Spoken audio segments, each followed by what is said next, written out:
క్రీస్తు ప్రభునందు ప్రియ దేవుని బిడ్డలారా, ఈ ప్రపంచంలో ప్రతి ఒక్క మానవుడికి కష్టాలు, బాధలు, దుఃఖాలు వస్తూ ఉంటాయి. ఆ కష్టాలు భరించలేక మనము ఎన్నోసార్లు ఇబ్బంది పడుతూ ఉంటాము. మరి కొంతమంది అయితే ఈ కష్టాలను ఎదిరించలేక వారికున్న విశ్వాసాన్ని కోల్పోయి నిజంగానే దేవుడు ఉన్నాడా, మరి ఉంటే నాకే ఎందుకు ఇన్ని కష్టాలు ఇస్తున్నారు అని అంటూ ఉంటారు. ప్రియ సహోదరులారా, మనము ఆదికాండము 1వ అధ్యాయము 27వ వచనంలో చదివితే దేవుడు మానవులను తన ముఖపోలికతో సృష్టించారని చదువుతాము.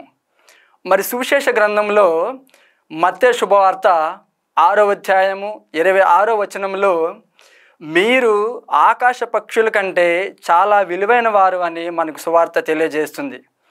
ప్రియ సహోదరులారా, మరి ఈనాడు సువిశేష గ్రంథము మనం ఎన్నోసార్లు చదివి ఉన్నాము.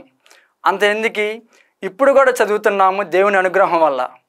మరి మీకు, నాకు, మన కుటుంబ సభ్యులకి, మరి ముఖ్యంగా కష్టాలలో, బాధలలో, దుఃఖాలలో వారికున్న విశ్వాసాన్ని కోల్పోతున్న వారికి క్రీస్తు ప్రభువు ఒక మాట చెప్తూ ఉన్నారు. ఓ అల్ప విశ్వాసులారా, మీరు భయపడదరేలా అని క్రీస్తు ప్రభువు చెప్తూ ఉన్నారు. మరి ఈనాడు సువిశేష గ్రంథంలో ఈ యొక్క సముద్రపు అలలు, గాలి హఠాత్తుగా వస్తూ ఉంటాయి.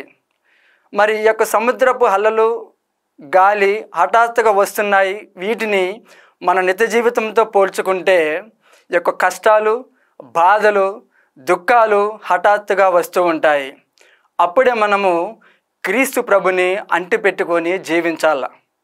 మరి ముగించే ముందు ఒక మాట, దేవుడు మనతో ఉంటే అది మంగళవారము, దేవుడు మనతో లేకపోతే అది అమంగళవారము. కనుక క్రీస్తు ప్రభు మనకిచ్చిన ఈ ధైర్యాన్ని మన హృదయంలో పెట్టుకొని, మన పితరులు మనకిచ్చిన విశ్వాసాన్ని హృదయంలో పెట్టుకొని ముందుకు సాగుదాం.